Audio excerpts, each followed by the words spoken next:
All right, so let us start today's session with a very quick revision of what we have seen in the last session. तो पिछले session में if you remember we saw composition of two SHM. तो हमने दो SHM को combine किया था. Composition of two SHMs. आपको इसके स्पेसिफिक कंडीशंस पता होने चाहिए. Composition of two SHMs along same path, मतलब moving along the same line and having same period. तो स्पेसिफिकली हमारे पास जो दो particles थे which were performing SHM along the same line. So you have this as particle number 1 and you have over here particle number 2. So you have two particles performing SHM along the same path with same period. दोनों का path भले ही same है, दोनों का period same है, लेकिन दोनों का इंस्टेंटेनियस डिस्प्लेसमेंट अलग अलग होगा क्योंकि दोनों का एम्पलीट्यूड हमने स्टार्टिंग जब किया था तो हमने बोला that these two particles have different amplitudes and also they have different initial phases, मतलब they are starting from two different points. So if you remember, पहले का था x1 equal to a1 sin of omega t plus phi1, दूसरे का था x2 equal to a2 sin of omega t plus phi2. Then जब आप इन दोनों को as a combined motion consider करते हो तो resultant displacement is x1 plus x2, that is a1 sin of omega t plus phi1 plus a2 sin of omega t plus phi2. उसके बाद sin of omega t plus phi1 you have used formula for sin of a plus b, तो ये आपको मिलेगा a1 sin omega t cos phi1 plus cos omega t sin phi1. Sin of a plus b sin a cos b plus cos a sin b, तो sin omega t cos phi1 plus cos omega t sin of phi1, right? ये था पहले term का. Similarly for second also you will have exactly the same form, a2 sin omega t cos phi2 plus cos omega t sin of phi2. Then of course a1 और a1 ये दोनों terms हमने multiply किया था, तो I will not waste time in writing down those steps again. I will just write this here, remove this bracket and you will have something like this. तो हमने यहाँ पे a1 को दोनों टर्म से कर दिया था मल्टीप्लाई. सिमिलरली a2 को हमने मल्टीप्लाई कर दिया था दोनों टर्म से. So you have a2 and a2 over here. तो आपके पास ये ऐसा आएगा. And then obviously if you remember, इन दोनों टर्म्स में से sin ओमेगा t कॉमन और उन दोनों टर्म्स में से cos ओमेगा t कॉमन, तो आपको मिलेगा sin omega t a1 cos phi1 plus a2 cos of phi2. और यहाँ पे cos ओमेगा t कॉमन निकाल लिया तो a1 sin of phi1 plus a2 sin of phi2. After this step, there is no possibility of further simplification. कोई और trigonometry identity यहाँ apply नहीं हो सकती है. तो क्या करेंगे यहाँ पे हम assumption लेंगे. क्या assumption लेंगे? Let a1 cos phi1 plus a2 cos phi2 equal to r cos delta and a1 sin phi1 plus a2 sin phi2 as r sin delta. तो इस स्टेप के बाद आपने बोला था let this term here is nothing but r cos delta and of course a1 sin phi1 plus a2 sin phi2 is r sin delta. Good. अब ये equation number 1 में सब्स्टिट्यूट करेंगे, equation number 2 and equation number 3. तो when you substitute this assumptions in equation number 1, you get x equal to sin omega t r cos delta plus cos omega t r sin delta। Then ये सब हम क्यों कर रहे थे? क्योंकि आपको प्रूव करना है। क्या प्रूव करना है? कि दो सिंपल हार्मोनिक मोशन का कॉम्बिनेशन भी होता है सिंपल हार्मोनिक। मतलब x equal to x1 plus x2, ये पूरा सॉल्व करने के बाद वापस से यही फॉर्म मिलना चाहिए, amplitude sine of some omega T plus some phase. तो वैसा मिलना चाहिए, वैसा मिलता है क्योंकि इसमें से आप r को निकालोगे कॉमन, तो आपको मिलेगा x equal to r common sine omega T cos delta plus cos omega T sine delta. तो ये आपके पास आ गया sine of A plus B का फॉर्म, तो sine of omega T plus delta. So you have at the first place proved that yes, दोनों motion को कंबाइन करने के बाद वापस से मिला सिंपल हार्मोनिक मोशन। फिर हमारा नेक्स्ट टास्क ये था कि रिजल्टेंट जो एम्पलीट्यूड है उसका फॉर्मूला डिराइव करना। उसके लिए हमने इक्वेशन नंबर 2 और 3 को स्क्वायर एंड ऐड किया। Squaring and adding, r square cos square delta plus r square sin square delta, simplify किया। And I will not going to write all the steps again, I'll just tell you directly final answer was a1 square plus a2 square plus 2a1 a2 cos of phi1 minus phi2। ये था आपके पास resultant amplitude का formula.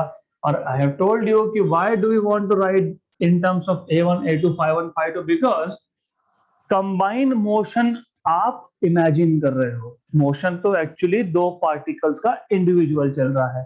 तो हमारे पास information किसका होगा? Individual particle का, जैसे a1 और phi1, a2 और phi2। तो रिजल्टेंट एम्पलीट्यूड आपको a1 a2 phi1 और phi2 के टर्म्स में लाना था और you have done that. Next thing was, जैसे यहाँ पे phi1 बताता है कि पहला पार्टिकल कहां से मोशन स्टार्ट किया, इसको बोलते हैं इनिशियल फेज। ये बताता है दूसरा पार्टिकल ने कहां से मोशन स्टार्ट कर दिया, इनिशियल फेज ऑफ पार्टिकल 2। वैसे ही डेल्टा आपको बताता है यहाँ पे what is the initial phase of combination composition. तो इफ यू रिमेंबर, डेल्टा था tan inverse of a1 sin phi1 plus a2 sin phi2 upon a1 cos phi1 plus a2 cos of phi2. Good. Then you have these two equations here. Then हमने discuss किए थे special cases, और special cases में you should remember special case number 1 ये था आपके पास जब दोनों के दोनों पार्टिकल सेम पॉइंट से स्टार्ट करेंगे, when both of this particles are starting motion from the same point, मतलब phi1 equal to phi2, मतलब phi1 minus phi2 equal to 0. So in this case you get r as a1 plus a2. This is what you get. Okay. Okay. So and again अगर ये दोनों a1 और a2 भी same हो गए तो you will get r equal to 2a. Then next case that we saw was phi1 minus phi2 equal to pi by 2। इसका मतलब था पहले पार्टिकल ने मोशन स्टार्ट किया मीन से, दूसरे पार्टिकल ने मोशन स्टार्ट किया एक्सट्रीम से। So one particle is starting from mean and other starting from extreme. तो you in this case get under root of a1 square plus a2 square. अगर यहाँ पे भी a1 और a2 इक्वल हो गए तो आपको मिलता है r equal to root 2 times of a। Case number 3, अगर phi1 minus phi2 equal to pi है, मतलब particle 1 is starting from left extreme and other particle starting from right extreme, so in this case you get resultant amplitude as a1 minus a2, and in this case if you have a1 equal to a2 then resultant amplitude was 0. So this is what we have done in the last session. So a very quick revision of what we have done. So today we are going to do something new. We are going to look at a new topic today. So यहाँ पे as a title says SHM, simple harmonic motion as projection of uniform circular motion. So what you have is आपके पास एक path है, you have a particle and This particle is performing uniform circular motion along circumference of the circle. You must remember uniform circular motion मतलब velocity at any point is changing only in direction. Speed is constant. तो जब भी हम इस system को describe करेंगे तो लिखना भूलना नहीं. Consider a particle performing UCM और डायरेक्शन ऑफ मोशन बता देना कि क्लॉकवाइज है कि एंटी क्लॉकवाइज है. विथ रेडियस बता देना जो भी लेंगे हम, A R whatever it is. Of course, you have to mention that it is performing circular motion with constant angular velocity omega.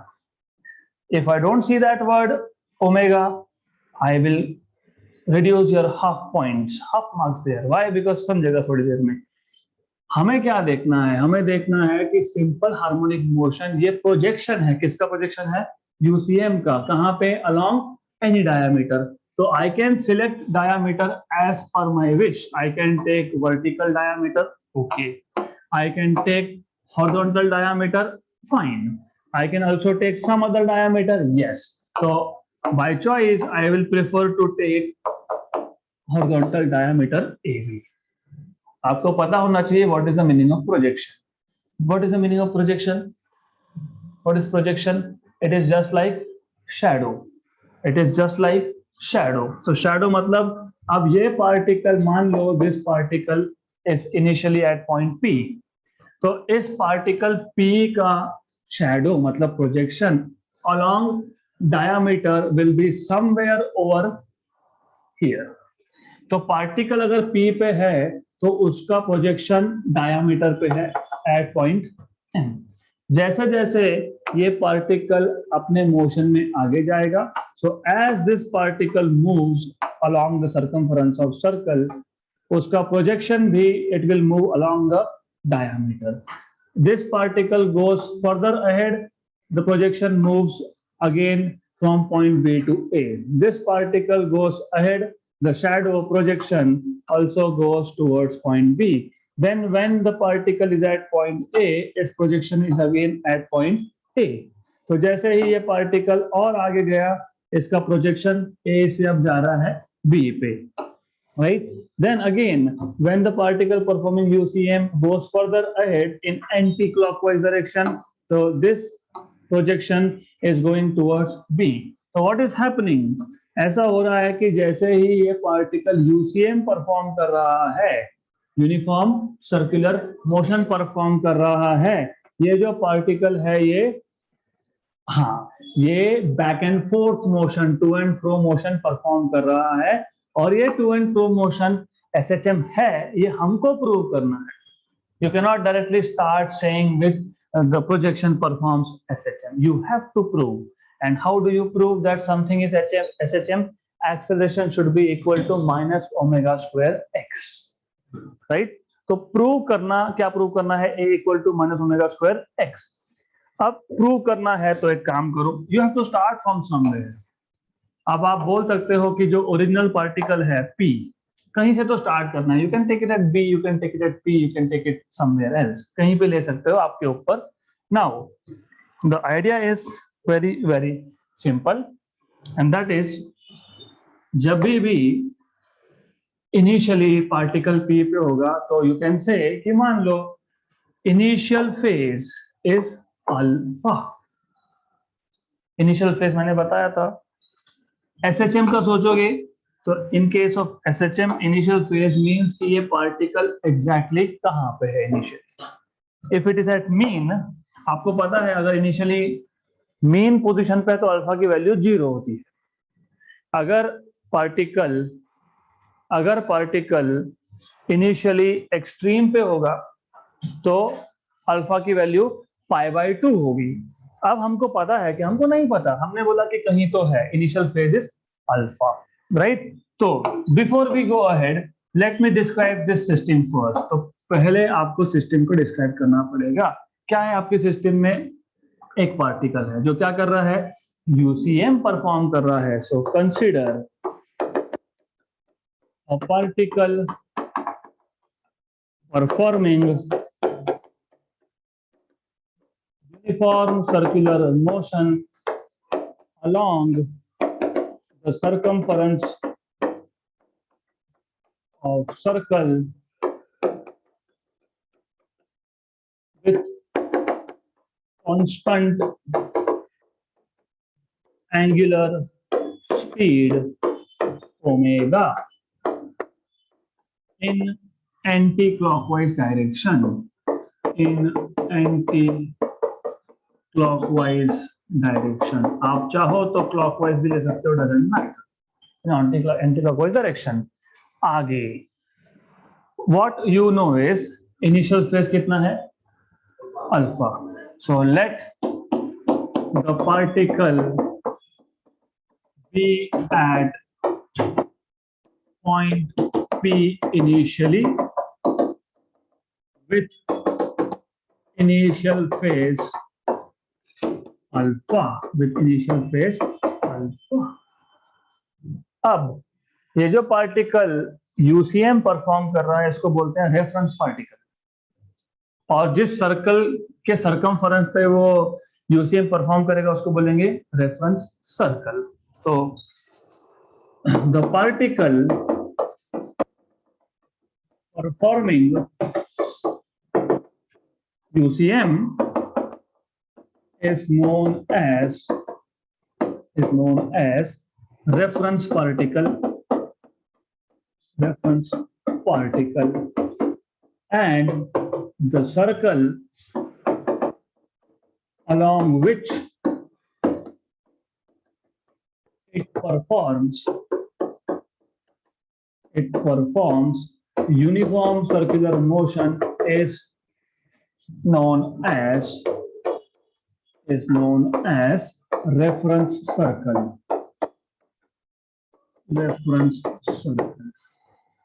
Now, did we miss out on something? हमने अभी तक इसके रेडियस की बात नहीं की, तो बोल लो radius is a.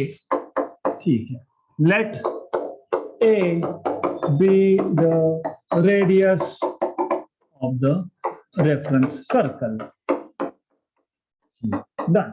Now, as the particle moves along circumference of circle, उसका प्रोजेक्शन m ये क्या कर रहा है? It is performing to and fro motion, back and forth motion along the diameter. और यहाँ पे diameter मैंने खुद ने horizontal choose किया है. You can take any. Okay, so you can say as the reference particle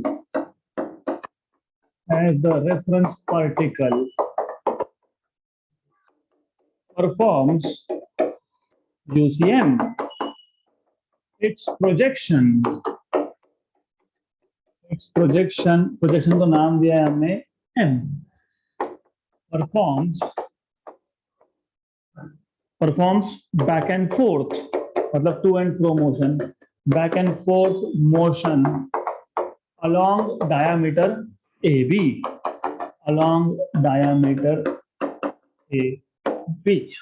ये आपको पता होना चाहिए. अब इनिशियल फेज आपने बता दिया, ठीक है, अल्फा इनिशियल फेज है. Okay, now what happens when this particle goes to new position P dash. अब P से गया है वो नया पोजीशन पे P डैश पे, तो ये P से P डैश में जाने में कुछ टाइम लगा होगा. Let T be the time for the particle to go from P to P dash.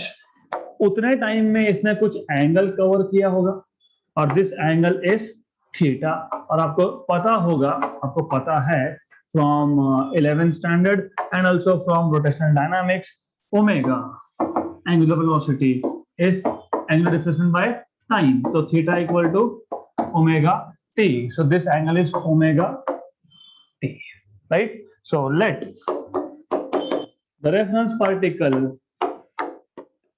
the reference particle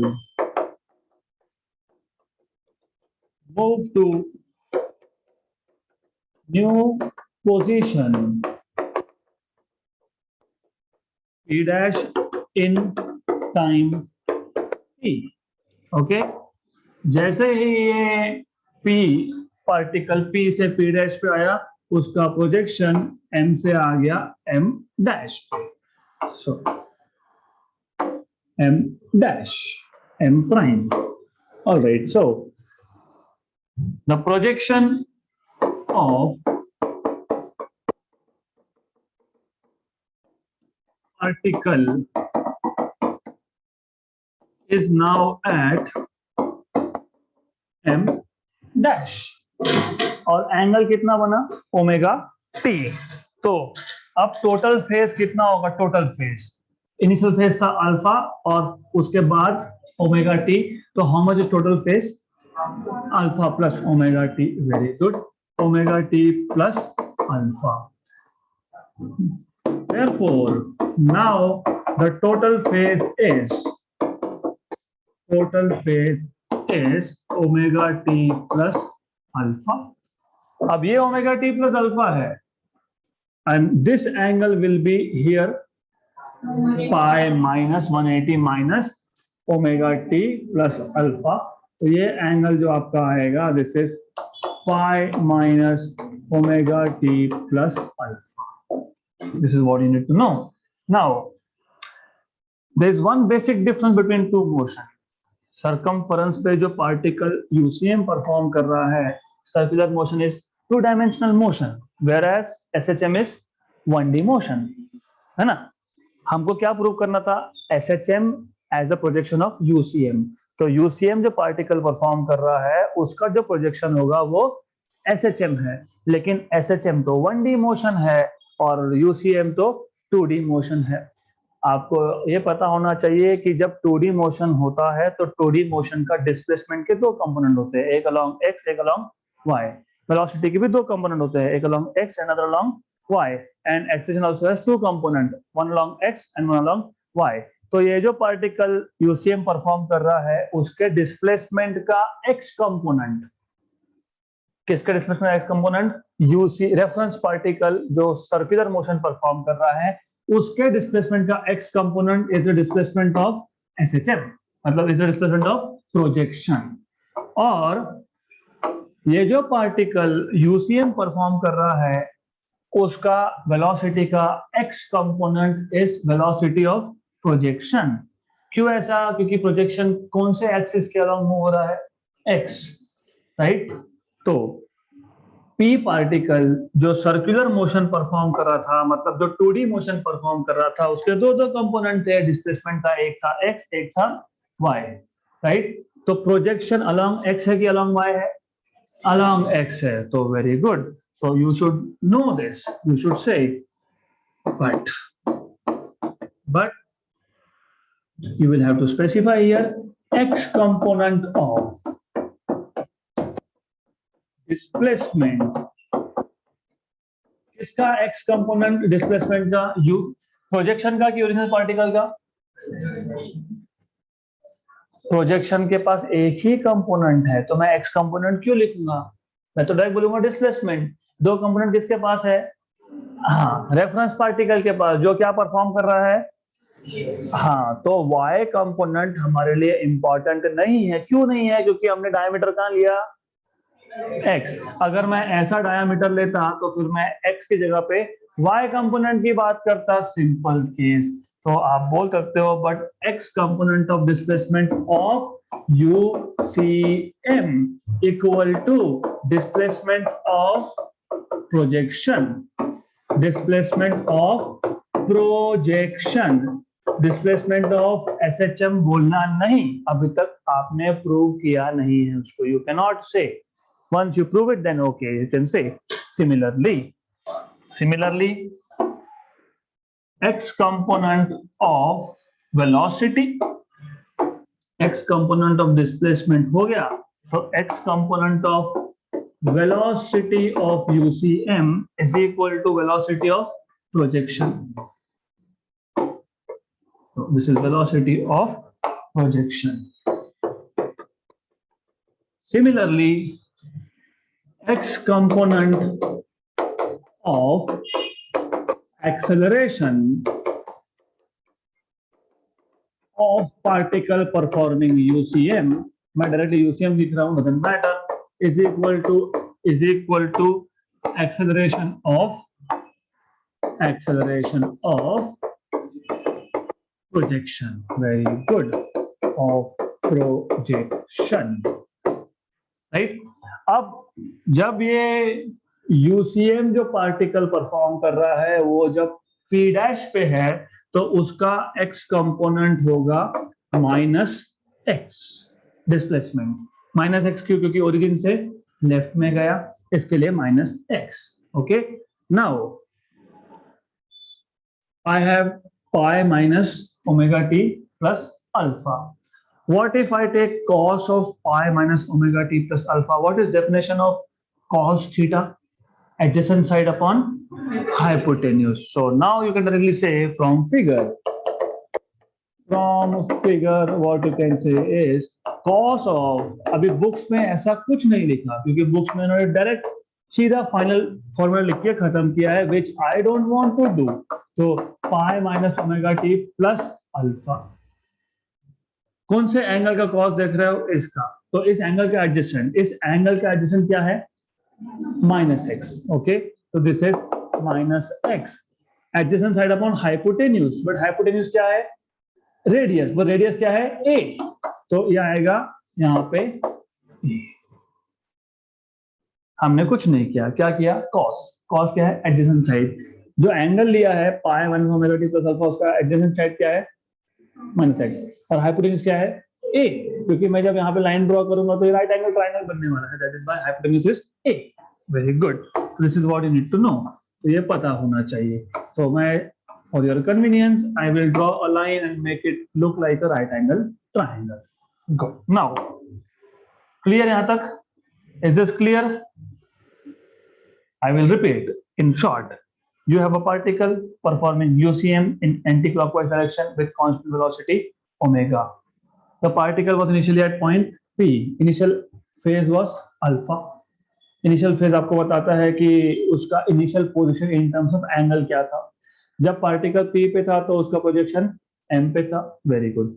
in time T the particle has moved from P to P dash, the projection has moved from M to M dash. और in time T extra angle cover हुआ, that is omega T। तो total angle आपको मिलेगा omega T plus alpha. Very good. तो ये omega T plus alpha है, तो बचा हुआ पाई minus omega T plus alpha. UCM है 2D मोशन एक्स और वाई प्लेन में, और ये जो टू एंड फ्रो मतलब प्रोजेक्शन जो है इट इज 1D मोशन। तो 2D मोशन का जो एक्स कंपोनेंट होगा वो प्रोजेक्शन का डिस्प्लेसमेंट, वेलोसिटी और एक्सेलेरेशन देगा। तो हमने that is what we have noted down here. X component of displacement of UCM is displacement of projection, X component of velocity of UCM is velocity of projection, and x component of acceleration of UCM is acceleration of projection, right? Correct? Is this clear? This will be clear if you know vectors. Okay, so last attempt I will make to make this understand. Okay, particle move हो रहा है 2D में, तो दो components होते हैं, एक x एक y। एक किसका? डिस्प्लेसमेंट का, वेलोसिटी का x and y, एक्सेलेरेशन का x and y। किसका? कौन सा पार्टिकल? जो यूसीएम परफॉर्म कर रहा है, लेकिन उसका प्रोजेक्शन 1D में है। तो जो 2D मोशन के दो कंपोनेंट थे, एक था डिस्प्लेसमेंट का x, वो किसका डिस्प्लेसमेंट हो गया? प्रोजेक्शन का। वेलोसिटी का x कंपोनेंट, वो किसका वेलोसिटी हो गया? प्रोजेक्शन का। इसका जो एक्सेलरेशन का दो कंपोनेंट था, उसमें से जो x कंपोनेंट है वो किसका एक्सेलरेशन हो गया? प्रोजेक्शन का। This is what we have said. फिर from figure cos of pi minus omega t plus alpha, what is cos theta? It is adjacent upon hypotenuse. अगर आपको याद होगा cos of pi minus theta minus cos theta, तो ठीक, नहीं याद होगा तो भी ठीक, क्योंकि मैंने कल ही बताया था cos of a minus b is cos a cos b plus sin a sin b। Okay, अब आपके पास a है pi, तो a की जगह पे सब्स्टिट्यूट करोगे pi cos pi, और b है आपके पास omega t plus alpha plus sine of pi sine of omega t plus alpha. But what is cos pi? -1। ये क्या है? वैसा का वैसा, so it is minus cos of omega t plus alpha. Sine pi 0, तो ये cancel.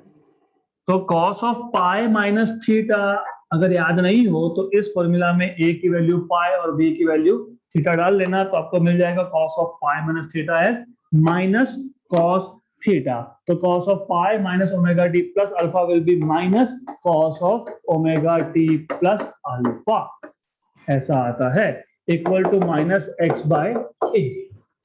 Therefore minus minus गया, x equal to a cos of omega t plus alpha. So in your books they have directly given you this from figure, direct आ गई, कहां से आया? You have to understand, so you have to know basic trigonometry also. तो ये आ गया आपका displacement का इक्वेशन। अब ये किसका डिस्प्लेसमेंट है? प्रोजेक्शन। वेरी गुड, क्योंकि आपने x कंपोनेंट की बात की तो x लिखा है यहाँ पे। So therefore equation 1 gives displacement of the projection। यहाँ पे SHM लिखना नहीं, क्योंकि अभी तक आपने SHM है प्रूव नहीं किया। कैसे प्रूव करते हो SHM है? a equal to minus omega square X, मतलब आपको a चाहिए, a के लिए v चाहिए, because a is dv by dt। v find करना है तो पहले dx by dt। So therefore velocity of the projection is v1 by, of course you should know it is v1 by v equal to dx by dt, that is d dt of a cos of omega t plus alpha, right? A constant outside, derivative of cos is minus sin of omega t plus alpha, फिर omega T plus alpha का derivative लोगे तो सिर्फ omega बचेगा, तो minus a omega sine omega T plus alpha. ये आ गया आपका velocity. And you have acceleration, also acceleration of the projection is given by a equal to dv by dt, मतलब d dt of v is minus a omega sin omega t plus alpha। तो this is what you have. अब इसका आपको लेना पड़ेगा derivative. Okay, so you will have this, वापस लिख रहा हूं, no issues. So you have a equal to dv by dt, which is d dt of minus a omega sin of omega t plus alpha।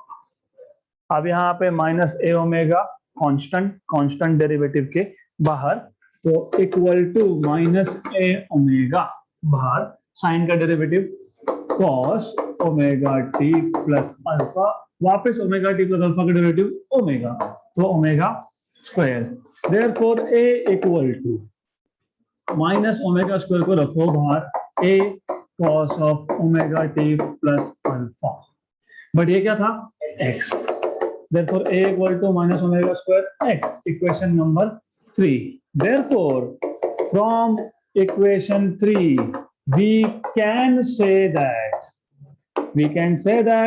projection of, किसका projection of UCM along any diameter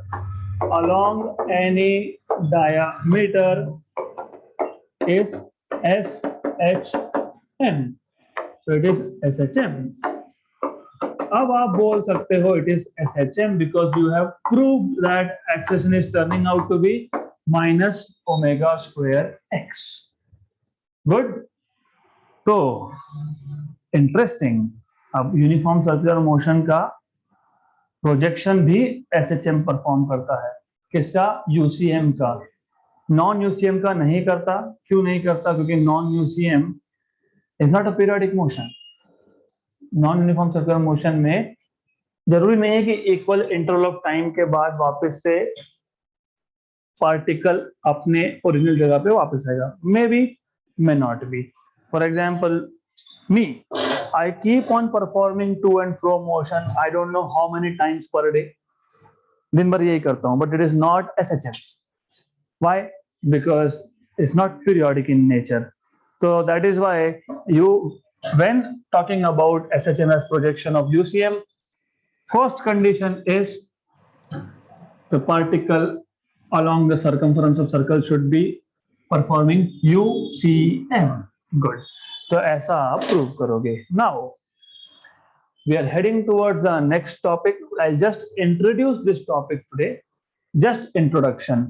अब तक हमने हर जगह पे SHM के equations की बात की है, A, V and X, right? But now, of course, हमको ये सारे के सारे मोशंस को ग्राफिकली रिप्रेजेंट करते आना चाहिए. And you can actually show this motion with the help of graph. उसमें भी दो केसेस है. हमने देखा था कि particle can start from mean position और it can start from extreme position. तो ग्राफ भी दो टाइप के बनेंगे, एक तो particle starting from mean and other is for extreme. तो we will first discuss case of particle performing SHM starting from mean position. यहाँ पे आपको ऑलरेडी पता है x is equal to a sine of omega t, क्योंकि हमने already derive किया है. x is a sin omega t when the particle starts from mean position. फिर आपको वेलोसिटी तो निकालते आएगा ही, derivative of displacement dx by dt. तो ये आएगा आपका a omega cos omega t, sine का डेरिवेटिव cos, ओमेगा टी का डेरिवेटिव ओमेगा. फिर आपको एक्सेशन भी पता होगा ही, dv by dt, a omega as it is, cos का derivative minus sine omega t into omega, तो minus a omega square, right. So these are the equations that we will be needing to plot. We will require this equation to plot graphs. So let us keep them safe aside. अब also और एक काम करना है हमको. What we want to do is हम motion को, ये जो टू एंड फ्रो मोशन है, इसको हम साथ में इमेजिन करते चलेंगे ऑब्वियसली. तो मैं for today I will just show you graph of displacement. So I'll just show graph of displacement x against या तो टाइम या फिर फेज. बाय द वे इसको आप बोलते हो ओमेगा टी को बोलते हो फेज, मैंने पहले भी बताया, टी इज टाइम, राइट. अब according to the title the particle is starting the motion from mean. तो वेरी ऑब्वियस कुछ इनका नामकरण कर देते हैं, ओ और ये पॉइंट बी और ये पॉइंट सी, और amplitude is a, right. Good. तो ओरिजिन मतलब पार्टिकल ओरिजिन से स्टार्ट किया, पोजीशन इसको ओ से कहां जाएगा बी, बी से कहां आएगा ओ, वापस कहां जाएगा सी, वापस ओ. तो ओ बी ओ सी ओ, ओ बी ओ सी ओ, राइट. और यू ऑलरेडी नो, आपको ऑलरेडी पता है कि ओ से बी, बी से सी, वापस O, total time period is capital T. हमने तो डिफाइन ही वैसे किया ना, the time taken by the particle to complete one oscillation is time period, पता है. और आपको ये भी पता है कि O से B जाने में T/4 लगता है, राइट, और वापस आने में भी T/4 लगता है. तो जब ओरिजिनली स्टार्टिंग में कहां था वो ओरिजिन, स्टार्टिंग मतलब T इक्वल टू, जब T 0 तो ओमेगा T 0, और स्टार्टिंग मीन से था तो X 0, और V omega T, V is A omega cos omega T, cos of 0. What is cos 0? 1. मतलब V is A omega. A omega मतलब पॉजिटिव A omega, मतलब पार्टिकल कहां जाएगा, हाँ हमको ऑलरेडी पता है, और मीन पे है तो maximum velocity A omega he derive किया था, तो करेक्ट था. What you are doing is nothing. Put omega T in the equation for V. तो a omega cos of 0. What is cos 0? 1. हाँ, तो क्या आया a ओमेगा, और a ओमेगा क्या आया, पॉजिटिव आया. पॉजिटिव आया मतलब कहां जाएगा पार्टिकल, राइट एक्सट्रीम, तो करेक्ट. एक्सेलरेशन मीन यस 0, क्योंकि हमने पहले ही देखा है मीन पोजीशन पे वेलोसिटी इज मैक्सिमम. तो वेलोसिटी मैक्सिमम मतलब एक्सेलरेशन 0। अब ऐसे यहाँ पे डाल भी दोगे ओमेगा टी की वैल्यू 0, तो साइन 0 0 0 तो 0 is 0। This is what you have correct. Then अब यहाँ से यहाँ तक जाने में कितना टाइम लगा उसको? अरे टाइम t/4, t/4। और एंगल आपको पता है कितना? पाई बाय, नहीं पता होगा तो don't worry, omega t. What is omega? 2 pi by time period. What is small t? t/4। आपने बताया t/4, it takes cancel cancel 1 and 2 है क्या पाई बाय 2? यस। तो अगर आपको ये नहीं याद है कि मीन से एक एक्सट्रीम तक जाने के लिए एंगल पाई बाय 2 कवर होता है, अगर नहीं पता है तो omega T, omega is 2 pi by time period and small t is t/4, तो ये आ गया pi by 2, so you have pi by 2 over here. Okay, then here in this case x will be a, पता है, लेकिन फिर भी a sin omega t कितना है? pi by 2. what is sin pi by 2? 1, तो sin pi by 2 1 मतलब x equal to a, तो you have a। और एक्सट्रीम पे वेलोसिटी क्या होता है? 0, तो cos ऑफ पाई बाय 2 मतलब cos of pi by 2 is 0, तो v is 0। Acceleration sin pi by 2 1, तो minus a omega square, minus a omega square. अब वापिस वहां से यहां पे आए, t/4 और t/4 टोटल टाइम कितना? t/4 प्लस t/4 कितना होता है? 2t/4 मतलब t/2, t/2। और एंगल आता है पाई। नहीं याद होगा तो मैं बार बार बताऊंगा, again and again, again and again. Okay, cancel cancel cancel cancel, आएगा पाई? यस, तो यू हैव पाई, तो you have pi over there, pi. Now x of course 0 दिख रहा है हमको, लेकिन अगर नहीं भी दिखता होगा तो put pi there, sin pi is 0, x is 0, v is a omega cos omega t, so it is a omega cos pi। what is cos pi value? what is cos pi value? what is cos pi value? -1, तो a will be minus a omega, तो particle कहां जाएगा?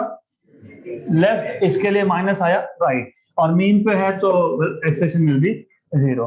फिर आगे आइए यहाँ से यहाँ पे t/4 t/4 t/4 3t/4।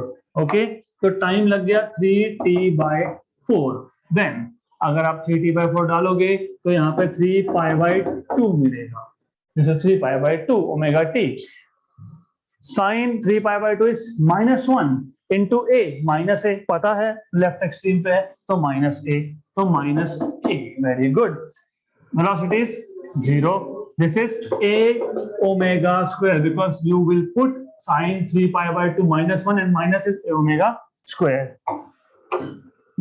घूम फिर के वापस, ओके, वापस ओरिजिन पे, तो ओरिजिन पे 0 नहीं 2 पाई, this is not 0, this is also not 0, this is one time period, t/4 t/4 t/4 t/4, 4 times of t/4 मतलब t, मतलब ये आपका है t, ये है 2 पाई, this is again 0, this is again a omega, this is again 0, right? ये बन गया टेबल। अब हमको एक्चुअली तो 3 ग्राफ प्लॉट करने हैं, xt vt at, position time, velocity time, acceleration time. But today I'll just introduce one, as I told you. So by the way, when plotting, you should remember आप x axis पे दो चीज कर सकते हो, एक तो t या तो ओमेगा t। तो पहला वैल्यू t का 0 0, और ओमेगा t को मैं ब्रैकेट में लिखूंगा, t 0 तो ओमेगा t भी 0, तो ये भी 0। उसके बाद आपके पास t की नेक्स्ट वैल्यू क्या है? t/4, तो t/4, ये t/4, तो ओमेगा t कितना आया? π/2। Then next value you have t/2, और ओमेगा t कितना आया? Pi. Then next value is 3 t by 4, 3t by 4, and what is the value of 3 pi by 2? तो ठीक है, इसको थोड़ा सा एक्सटेंड कर देते हैं इस लाइन को. गुड. तो extend. You go here and you go here. Good. Done. तो अगला पॉइंट है यहाँ पे. And by the way, 3t by 4 को corresponding था 3 pi by 2, and then t को corresponding है 2 का. हम क्या प्लॉट कर रहे हैं? डिस्प्लेसमेंट की मैक्सिमम वैल्यू क्या है? a. मिनिमम क्या है? -a. तो एक काम करो, यहाँ पे a और यहाँ पे -a प्लॉट कर दो. अब जब t का वैल्यू या फिर ओमेगा t का वैल्यू 0 था, t का वैल्यू ओमेगा t का वैल्यू 0 था, तो x क्या था? 0. तो आपका पहला पॉइंट आ गया यहाँ पे. जब t का वैल्यू t by 4 या ओमेगा t pi by 2 था, तो x क्या था? a. t का वैल्यू t by 4 या फिर ओमेगा t pi by 2, तो a. Right. Then t by 2 और pi, x values again 0. Then 3t by 4, 3 pi by 2 minus a somewhere over here. Then t or 2 pi again 0. Does it look like sine wave? Yes. So yeah, you have proved that x equal to a sine omega t graphically also. So by graph you can also show the same thing. So that's it for today. I will repeat this again, and we will also plot velocity and acceleration in the next lecture.